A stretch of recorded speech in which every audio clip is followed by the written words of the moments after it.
34 TPS di Kabupaten Bima, Nusa Tenggara Barat lakukan pemungutan suara ulang.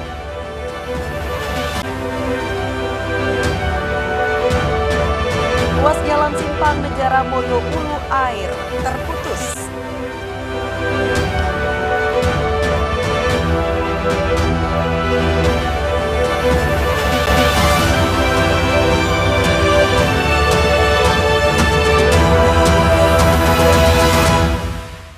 Halo, apa kabar Anda pemirsa? Selain dua informasi tadi, ragam informasi menarik lainnya telah kami siapkan untuk Anda dalam Ais RTB hari ini.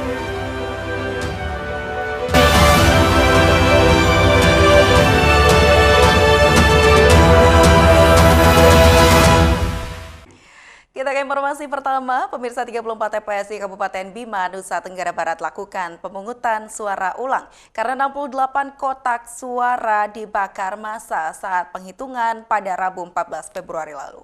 Pemungutan suara ulang dilakukan di 34 TPS di Kecamatan Parado Bima, Nusa Tenggara Barat, yakni Desa Wani, Desa Lere, Desa Kanca, Desa Rato, dan Desa Kuta. Meski pemilihan suara diulang, warga tetap datang antusias ke TPS. Diketahui PSU di Kecamatan Parado, Kabupaten Bima, NTB dilakukan akibat insiden sekelompok massa menyerang TPS dan berhasil membakar 68 kotak suara beserta isinya saat penghitungan yang terjadi pada Rabu malam 14 Februari lalu. Dari 34 TPS, kotak suara diberikan bervariasi tergantung pada tingkat kerusakan saat penyerahan oleh sekelompok massa berlangsung. Menurut Ketua Bawaslu Kabupaten Bima, Abdullah, insiden yang terjadi pada Rabu malam 14 Februari 2024 akibat ada sekelompok massa yang kisruh meminta petugas KPPS agar menghitung lebih awal surat suara caleg DPRD Bima.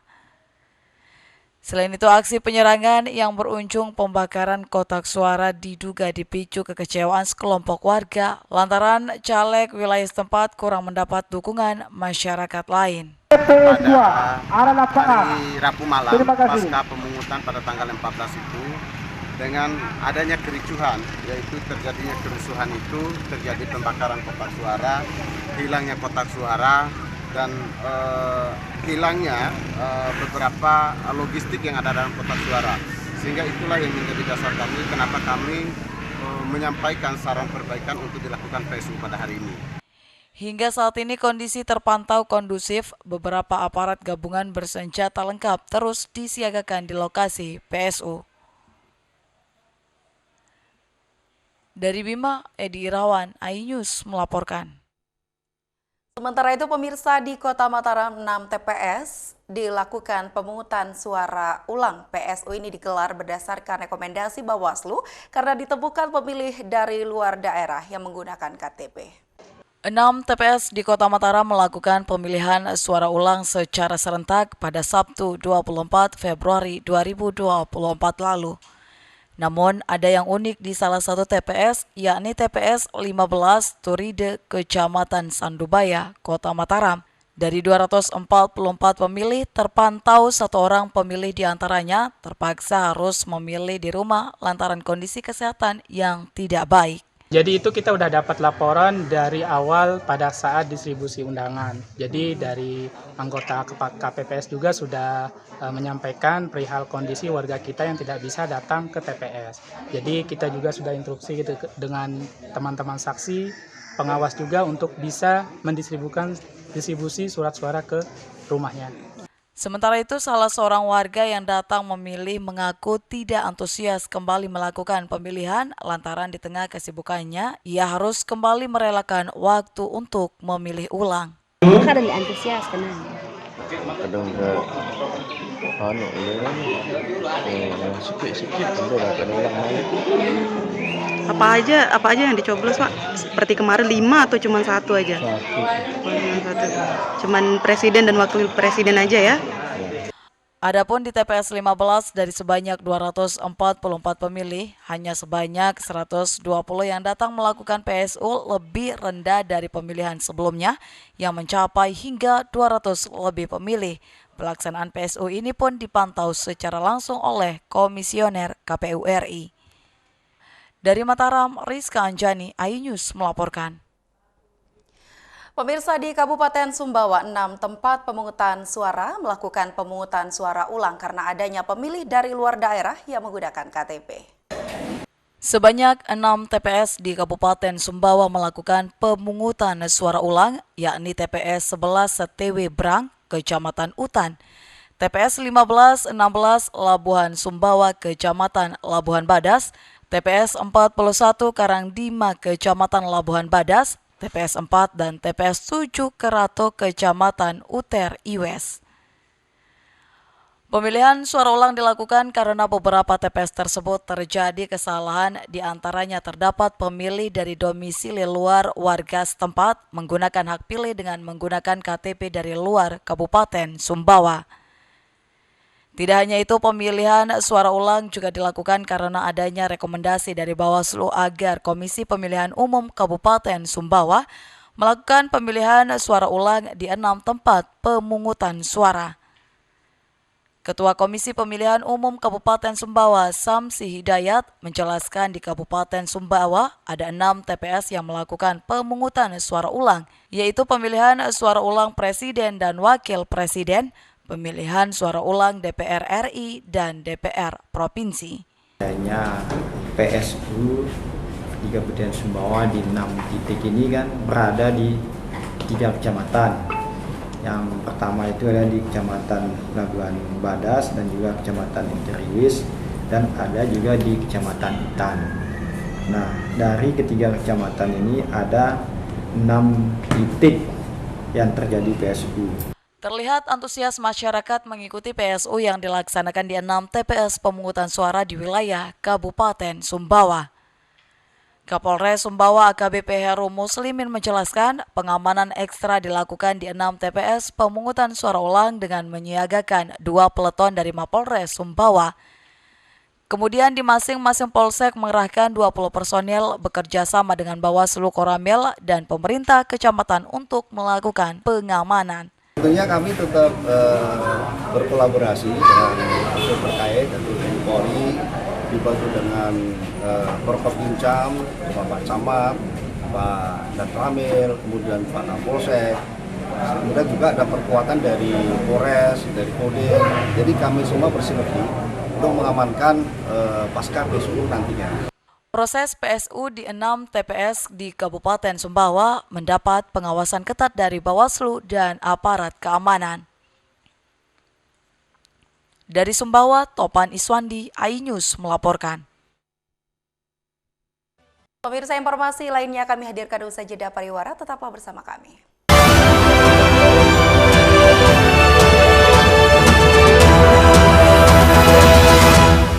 Saya Aiman Wicaksono. Saya akan mengupas tuntas malam ini. Saya mendapatkan kesempatan secara eksklusif. Bismillah, walaupun itu teman. 4 miliar dalam 1 jam itu nggak sulit. Betul. The Prime Show with Aiman, setiap Rabu pukul 8:30 malam. Saya para berevolusi, kita berbagi cerita. Rupanya konspirasi itu ini. Oh iya. Apakah jadi capres? Kita setuju. Sebetulnya saya ini untuk menjadi presiden, saya harus siap. Konspirasi Prabu, setiap Rabu pukul 9:30 malam. Mandi Weekendmu bersama program kuliner spesial. Kalaparan, eksplor gokil wisata kuliner. Tempat makan yang jarang terekspos. Food Diary, mengupas sejarah kuliner, hidangan viral dari Nusantara sampai mancanegara. Mantap! Saksikan Kuliner Spesial Weekend, Sabtu dan Minggu pukul 10 pagi di iNews. Formula E World Championship kembali digelar. For the first time, we have agreed.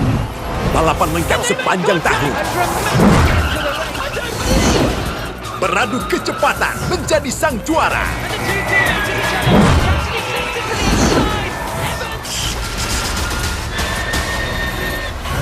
Formula E World Championship 2024 hanya di iNews. Update informasi terlengkap menuju prime time berkualitas bersama iNews. Selamat sore pemirsa. Tindas oleh mobil tersangka. Memanggil mentan untuk dimintai. Coba memadamkan api. iNews sore setiap hari Sore pemirsa, kita berjumpa di iNewsroom. Warga Palestina Jadikan panggung orasi. umur capres dan cawapres. Yang paling jangkau dan sangat. iNewsroom setiap Senin sampai Jumat. Kita di iNews Prime. Masa dari komunitas Menjaga Dikyang. Akan bahwa secara normal betul-betul duduk berada di atas Jawa Barat. Memiliki komunitas. Kepanjangan. Ajak masyarakat. iNews Prime setiap Senin sampai Jumat. Inilah iNews Malam mengevakuasi korban mas yang salah sasaran. disertai asap hitam. Bicara pada menit ke-6 di Riau berjalan aman. CIC memberikan tarif promo. iNews Malam setiap hari. Hanya di iNews. CCTV tersebar di seluruh penjuru. Komplotan pencurian mobil, tabrak lari, lalu lintas dan pelanggaran melawan mobil ugal-ugalan menabrak pesepeda. Tragedi-tragedi yang mengerikan. Anak itu berikan bius datang membawa senjata tajam dengan kecepatan yang di luar batas. Terekam kejadian-kejadian unik warga Plus 62. Nama saya Brigadir Marcelina dan inilah dia program Terekam.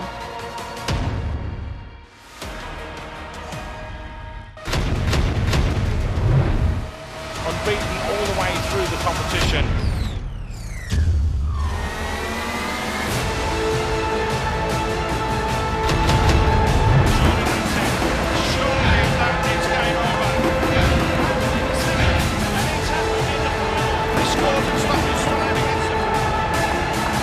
AFC Asian Cup 2023 live di iNews.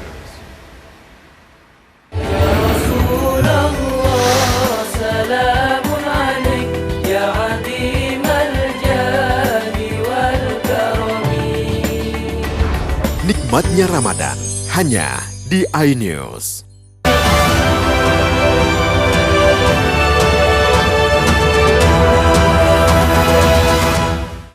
Anda masih bersama kami dalam iNews NTB. Kita ke informasi selanjutnya. Pemirsa, ratusan pemilih yang terdaftar di TPS 14 Desa Londo, Kecamatan Trara, Lombok Timur, ikuti pemungutan suara ulang. Dan pemilihan suara ulang ini digelar Komisi Pemilihan Umum berdasarkan rekomendasi Bawaslu karena ditemukan pemilih ganda. Warga antri demi bisa menggunakan hak pilihnya pada pemungutan suara ulang di TPS 14 Desa Lando, Kecamatan Trara, Lombok Timur. TPS dibuka pukul 7 pagi dan ditutup pukul 13.00 waktu Indonesia bagian tengah. Dari 300 pemilih yang terdaftar di daftar pemilih tetap, 223 diantaranya datang menyalurkan hak pilihnya. Pemungutan suara ulang digelar di TPS 14 Desa Lando ini atas rekomendasi Bawaslu Lombok Timur karena ditemukan pemilih ganda. Ini kami dari KPU mengambil keputusan seperti ini karena memang kejadian di TPS 14 ini telah memenuhi unsur dalam PKPU 25 tahun 2023 yaitu di pasal 80. Itu ada coblos ganda, satu orang 2 kali melakukan pencoblosan. Itu kalau melihat unsur di dalam pasal 80 PKPU 25 itu sudah memenuhi unsur untuk dilakukan PSU. Pemungutan suara ulang atau PSU ini dikawal ketat petugas Bawaslu dan aparat kepolisian dari Polres Lombok Timur. Dari Lombok Timur, Ramli Nurawang, iNews melaporkan. Sementara itu pemirsa, guna memastikan rekapitulasi penghitungan suara di tingkat PPK berjalan aman dan lancar, Kapolda NTB langsung turun melakukan pemantauan. Dan rekapitulasi penghitungan suara ditargetkan rampung pada hari ini. Rekapitulasi penghitungan suara di tingkat PPK yang berlangsung sejak Jumat dan akan berakhir Selasa dipantau langsung Kapolda NTB, Irjen Pol Raden Umar Farok. Dari hasil pemantauan, proses penghitungan surat suara berjalan dengan lancar. Meski disebutkan dari segi pergudangan, penyimpanan kotak suara kurang signifikan, namun dengan adanya pengamanan dari aparat TNI dan Polri, hal itu bisa tertutupi. Ini kebanyakan yang setelah saya pantau, ya pergudangan di tingkat kecamatan ini yang kurang signifikan dari sisi pengamanan tempat. Tapi dengan ditutupi kekuatan personil pengamanan dari Koramil, kemudian dari Polres, dari Kodim, ini kotak suara yang ada di kota Mataram ini berjalan dengan aman. Proses penghitungan suara ditargetkan akan rampung Selasa 27 Februari dan akan dilanjutkan dengan pergeseran kotak suara dari PPK ke KPU Kabupaten Kota. Diharapkan semua tahapan dan rangkaian penghitungan suara pemilu 2024 di tingkat PPK hingga Kabupaten Kota berjalan lancar dan aman. Dari Mataram, Hari Kasidi, iNews melaporkan. Kita ke informasi lainnya, pemirsa, ruas Jalan Simpang Negara Moyo Ulu Air yang terletak di Jalan Batu Bangka menuju Dusun Prajak Moyo Utara, Kabupaten Sumbawa, Nusa Tenggara Barat terputus akibat tertimbun material lumpur dan batu. Lumpur bercampur batu yang terbawa banjir akibat hujan deras mengakibatkan menutup badan jalan di Desa Batu Bangka kenuju Dusun Prajak dan Jalan Samota di Dusun Limung, Kecamatan Moyo Utara. Timbunan lumpur dan batu tersebut disebabkan oleh hujan deras yang mengakibatkan tanah dan batu terbawa oleh air hujan. Kondisi bukit yang sudah gundul di sekitar area tersebut membuat material lumpur tidak memiliki penahan sehingga mengalir dan menutupi ruas jalan. Kepala BPJP Pulau Sumbawa PUPR NTB, Mustafa Barak, menjelaskan bahwa pihaknya bekerja sama dengan pemerintah Desa Batu Bangka dan Dusun Prajak untuk dilakukan penanganan. Pembersihan dilakukan oleh tim UPTD Balai Pemeliharaan Jalan Dinas PUPR Provinsi NTB serta tim PUPR Kabupaten Sumbawa. Sedimentasi tersebut terjadi sepanjang 300 meter, banyaknya timbunan mencapai ketebalan 50 cm membuat petugas cukup kesulitan. Kami dari Balai Pemeliharaan Jalan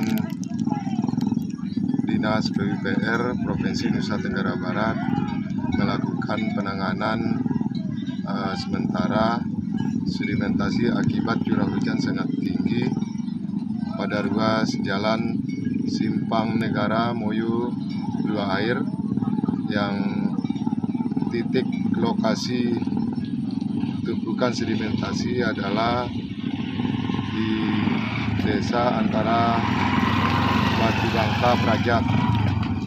Kurang lebih panjang penanganan yang kami lakukan sekarang kurang lebih sekitar 300 meter. Setelah 4 jam bekerja, akhirnya petugas berhasil membuka akses jalan tersebut dan jalur kembali normal. Antrian kendaraan yang sempat terjadi akhirnya bisa terurai dan warga bisa melintas melalui jalan tersebut. Dari Sumbawa, Topan Iswandi, iNews melaporkan. Pemirsa iNews NTB masih kami akan hadirkan dengan informasi lainnya usai jeda pariwara berikut.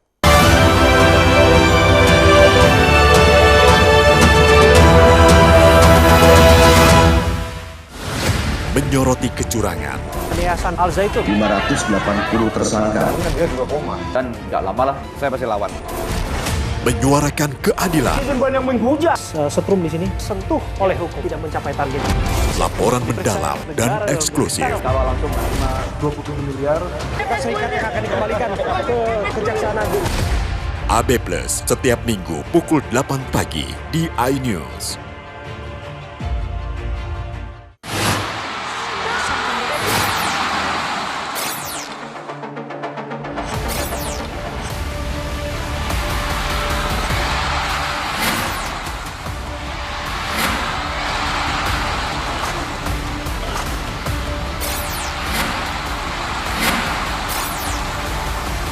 BWF ASEAN Tour 2023 live iNews, New Home of Badminton. Money Weekendmu bersama program kuliner spesial. Kalaparan, eksplor gokil wisata kuliner. Tempat makan yang jarang terekspos. Food Diary, mengupas sejarah kuliner, hidangan viral dari Nusantara sampai mancanegara. Mantap! Saksikan Kuliner Special Weekend, Sabtu dan Minggu pukul 10 pagi di iNews. Menyoroti kecurangan. Yayasan Al Zaitun 580 tersangka. Dia juga koma. Dan nggak lama lah, saya pasti lawan. menyuarakan keadilan. Netizen yang menghujat setrum di sini sentuh oleh hukum tidak mencapai target. Laporan mendalam dan eksklusif. Kawal langsung 27 miliar. Amerika Serikat yang akan dikembalikan ke Kejaksaan Agung. AB Plus setiap minggu pukul 7.45 pagi di iNews. Formula E World Championship kembali digelar. For the first time, we have green. Balapan lengkap sepanjang tahun. Beradu kecepatan menjadi sang juara.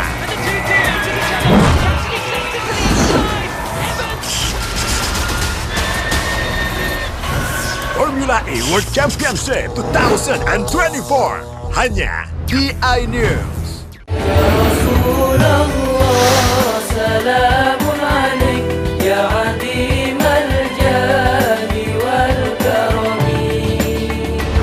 Nikmatnya Ramadan hanya di iNews.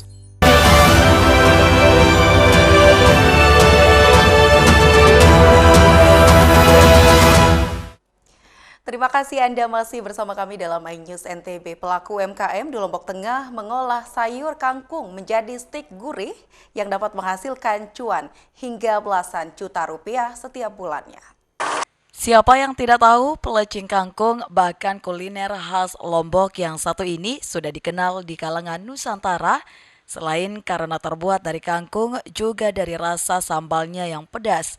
Namun bagaimana jadinya jika pelecing kangkung berupa makanan basah tersebut justru berubah menjadi stik yang gurih? Pelaku UMKM asal Dusun Ombak, Desa Bonjeruk, Kecamatan Conggat, Kabupaten Lombok Tengah, mengubah pelecing kangkung menjadi stik yang begitu gurih. Jika dilihat dari bentuk, stik ini sama halnya stik pada umumnya, namun rasa stik ini berbeda dari stik lainnya lantaran rasa yang pedas dan bumbu-bumbu khas seperti pelecing kangkung. Untuk membuat stik pelecing kangkung ini ada beberapa bahan yang perlu disiapkan, yakni bumbu-bumbu pelecing kangkung yang dihaluskan bersama kangkung yang telah direbus. Selanjutnya bahan pelecing yang telah dihaluskan dicampur dengan tepung dan telur, kemudian digiling hingga menggumpal. Setelah digoreng, stik pelecing dikemas dan siap disantap. Pelaku UMKM Yosi Eka Kurniawati, pembuat stik ini, mengaku ide pembuatan stik kangkung bermula sejak 2016 lalu. Ketika mencicipi pelecing dan tiba-tiba berpikir untuk membuatnya dalam bentuk yang berbeda. Setelah mencoba beberapa kali, akhirnya stik pelecing kangkung berhasil dibuat dan hingga kini dapat menghasilkan cuan dengan omset belasan juta rupiah setiap bulannya dan telah masuk di toko oleh-oleh. Waktu itu kan saya makan pelecing kangkung, tiba-tiba terbersit, ini kayaknya untuk diangkat menjadi camilan, ini kayaknya bagus sekali ini. Gitu. Jadi saya terus coba terus, akhirnya saya menemukan formula yang pas, akhirnya saya pasarkan. Saya coba untuk diinovasikan menjadi bentuk camilan dan itu sesuatu sekali. Karena bagi yang tidak begitu menyukai sayur, ini camilannya sangat cocok sekali. Selain membuat stik pelecing kangkung, Yosi juga membuat cemilan unik lainnya seperti stik tulang ikan, jajan ragi, hingga stik jahe. Dari Lombok Tengah, Emma Widiawati, iNews melaporkan. Ya pemirsa, kita ke informasi wisata. Pulau Satonda merupakan salah satu destinasi wisata di Nusa Tenggara Barat yang diminati wisatawan. Selain menampilkan keindahan alam yang menakjubkan, keunikan dari destinasi wisata ini memiliki sebuah danau di tengah lautan dengan kadar air asin yang lebih tinggi dari air laut. Destinasi Pulau Satonda terletak di lepas pantai utara Pulau Sumbawa. Pulau Satonda masuk ke dalam wilayah Kabupaten Dompu yang terletak sejauh 3 km dari Selat Sanggar di Laut Flores. Pulau Satonda merupakan salah satu surga tersembunyi dengan danau purba yang terbentuk di tengah-tengah pulau yang terbentuk dari letusan Gunung Satonda ribuan tahun silam. Gunung Satonda merupakan gunung api purba yang usianya jauh lebih tua dibandingkan Gunung Tambora yang berjarak sekitar 30 km dari pulau ini. Pulau yang terdiri dari perairan ini memiliki luas 2.600 hektar yang terdiri dari daratan dan perairan. Pulau Satonda berdiri kokoh dan indah di tengah-tengah lautan dengan hijaunya vegetasi yang tumbuh menutupi ganasnya gunung aktif Satonda. Selain itu, Pulau Satonda juga memiliki terumbu karang alami luas di perairan sekitarnya dan ditetapkan sebagai Taman Wisata Alam Laut sejak tahun 1999. Keunikan dari pulau ini memiliki sebuah danau di tengah lautan dengan kadar asin yang lebih tinggi dari air laut yang dikelilingi Gunung Satonda dengan luas 2,5 km persegi dengan kedalaman 86 meter. Belum diketahui penyebab air di danau ini asin, namun banyak beranggapan yang menyatakan air asin tersebut dikarenakan bercampurnya air danau dengan air laut yang terperangkap di danau saat Gunung Tambora meletus. Dari penelitian ilmuwan Eropa pada 1984, 1989, dan 1996, menemukan kadar air Danau Satonda asin dengan tingkat rasa yang lebih tinggi daripada air laut biasa. Keduanya menyimpulkan cekungan yang membentuk danau ini terbentuk dari kawah yang berusia lebih dari 10.000 tahun. Sementara itu masyarakat setempat memiliki cerita tersendiri dari terbentuknya danau air asin Satonda ini. Mereka percaya danau tersebut berasal dari air mata penyesalan Raja Tambora karena pinangnya ditolak mentah-mentah. Kemudian sang Raja Tambora tidak mengetahui wanita pinangannya adalah ibu kandungnya sendiri. Pasalnya Raja telah berpisah dengan sang ibu sejak kecil karena lamarannya ditolak. Sang Raja pun murka hingga membuat Gunung Tambora meletus. Meletusnya gunung tersebut juga menimbulkan tsunami raksasa hingga memisahkan daratan menjadi pulau-pulau kecil, salah satunya Satonda. Selain itu, di pulau ini juga tumbuh suatu tanaman berupa pohon bernama Kali Buddha dan masyarakat setempat percaya pohon ini bisa memberikan harapan dan terkabulnya permintaan bagi siapapun yang menggantungkan batu. Hingga saat ini hal tersebut masih dipercayai oleh masyarakat setempat maupun wisatawan. Ya itu tergantung dari kepercayaan sih. Mereka datang ada permohonan harapan lah gitu. Punya harapan. Kalau kepercayaan orang-orang dulu tuh. Dulu kalau yang zaman dulu cuman lilitkan benang di pohon cuma. Tapi lambat laun gantung batu. Selain menikmati keindahan alam dan pantainya yang berwarna biru pekat, pengunjung juga akan menyaksikan keindahan air yang sebagian berwarna hijau toska pada permukaan yang dangkal.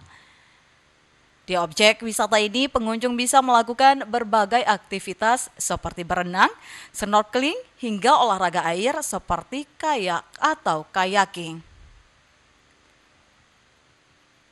Dari Dompu, Herkiandi, iNews melaporkan. Pemirsa, demikian iNews NTB hari ini. Saya Kuri Hafizah pamit undur. Assalamualaikum warahmatullahi wabarakatuh. Sampai jumpa.